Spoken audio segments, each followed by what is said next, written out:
Alors, Fidel Castro, c'est vrai ou fausse, on va dire faux retrait de ces équipes-là, est-ce qu'on peut les assimiler également au chantage? Boubangomna, l'axe que vous venez de prendre me sied convenablement. Pourquoi je dis que ça me sied convenablement? C'est simplement parce que moi, je ne veux pas être naïf.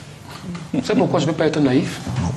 Simplement parce que je vais reprendre ce qui a été fait depuis 2 ans au Cameroun. Vous vous souvenez, je pense que c'était à une de vos émissions, j'étais venu ici à Canal 2, on avait des audios d'un ancien président de club qui disait qu'il faut montrer que ça ne va pas au Cameroun, que ce soit à Union d'Abomba, que ce soit à Unisport du Onkam, que ce soit à Bamboutos, pour que le championnat ne puisse pas être lancé au Cameroun. Cet ancien président avait dit il faut faire tout pour que le championnat ne soit pas lancé. Malheureusement, le championnat s'est joué et il est arrivé à son terme. Lorsque je l'ai dit, si vous prenez ceux qui aujourd'hui vous disent qu'ils ne jouent pas, je voudrais vous convoquer, M. Boubangomna, aller lire les plaignants qui sont allés au niveau de la CAF, au niveau du TAS et avance au niveau de la CCA. Ceux qui sont, parce que tout à l'heure on va vous dire que, est-ce que ce qu'ils revendiquent, c'est-à-dire, d'abord que je voudrais faire une précision, il n'y a aucune subvention au Cameroun pour les clubs. Parce que j'entends les gens dire que les clubs revendiquent les subventions de l'État. L'État du Cameroun n'accorde aucune subvention aux clubs. C'est une hérésie. Il existe au Cameroun un appui au complément salarial. Les bénéficiaires, ce sont les joueurs et non le club. Parce que dans l'argumentation juridique, dans la sémiologie juridique, c'est très important. Le bénéficiaire de la subvention n'est pas le club, mais plutôt le joueur de football. Donc les 560 millions de francs représentent l'appui, 560 millions, pas milliards, représentent l'appui salarial qui vient comme accessoire aux salaires qui sont payés aux joueurs. Donc les clubs ne sont pas là pour dire que la fédération me doit de l'argent, parce que la fédération ne doit rien et l'État ne reverse aucune subvention au club. Bon, peut-être vous n'aimez pas les relances, mais je veux quand même, je suis obligé pour l'entendement de nos téléspectateurs, quand vous dites que cet argent-là c'est pour les joueurs, mais pas pour les clubs. Mais les joueurs appartiennent au club. Boubangomna, vous savez, hein, je vous dis quelque chose. On ne peut pas, est-ce qu'on peut faire un virement directement aux joueurs sans passer par le club? C'est juste le mécanisme. Je vais vous répondre en français facile.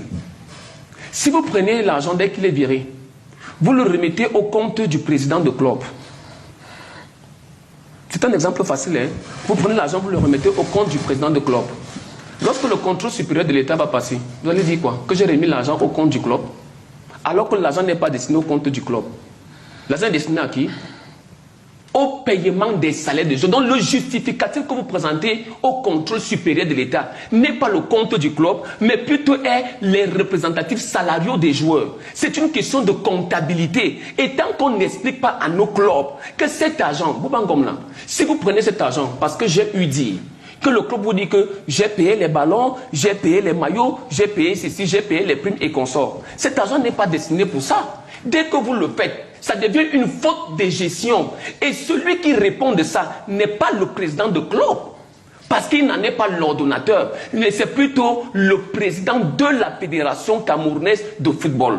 Il faudrait qu'on fasse très attention avec les règles de comptabilité publique. Dès que je l'ai dit, M. Boubangomna, aujourd'hui, nous sommes sur un cas bien précis. Je vous dis que prenez la plainte qui allait à la CAF, parce que je réponds à votre question. Qu'est-ce qu'ils vous ont dit, ceux qui sont allés à la CAF? Les mêmes qu'ils écrivent aujourd'hui. Monsieur Fete, qui est président de Djiko Bandjoun, son nom est parmi les plaignants de la CAF, qui sont allés à la CAF. Vous connaissez les mêmes revendications? C'est celles qui sont portées aujourd'hui. Monsieur Tabou, président de Bamboutos, d'ailleurs c'est son nom qui est mis, quand vous prenez la plainte à la CAF, le tout premier nom, c'est Justin Tabou. Qu'est-ce qu'ils ont demandé à la CAF? La suspension à vie de monsieur Etofis. Pourquoi? Je n'ai pas la subvention de l'État. Les salaires ne sont pas payés. Les sponsors ne sont pas payés. C'est les mêmes choses, c'est les mêmes 5. Il n'y en aura pas plus. C'est les mêmes 5 qui se sont réunis à une réunion. Ils ont dit que c'est le collectif des anciens présidents. Ce n'est pas pour dire qu'il n'y a pas un problème dans le financement. Le dit parce que les clubs camerounais ont un réel problème de financement. Le nier est d'être de mauvaise foi. Dit que est-ce que la fédération ne doit pas à X ou à Y? C'est réel. Ce premier est réel. Mais est-ce la raison fondamentale que à la fin d'un championnat, nous sommes à 4 ou 5 journées que le monsieur vous dit que moi je ne joue plus? C'est parce que nous sommes à une chose. Et moi, c'est pas là où moi je vais terminer. Je vous dis que les 4 ou 5 qui vous disent qu'on ne joue plus, qui en réalité n'engagent aucune de ces formations, c'est simplement parce qu'ils sont en train de jouer un suivi personnel. Parce qu'aucun dans tout cela ne veulent pas aller aux élections.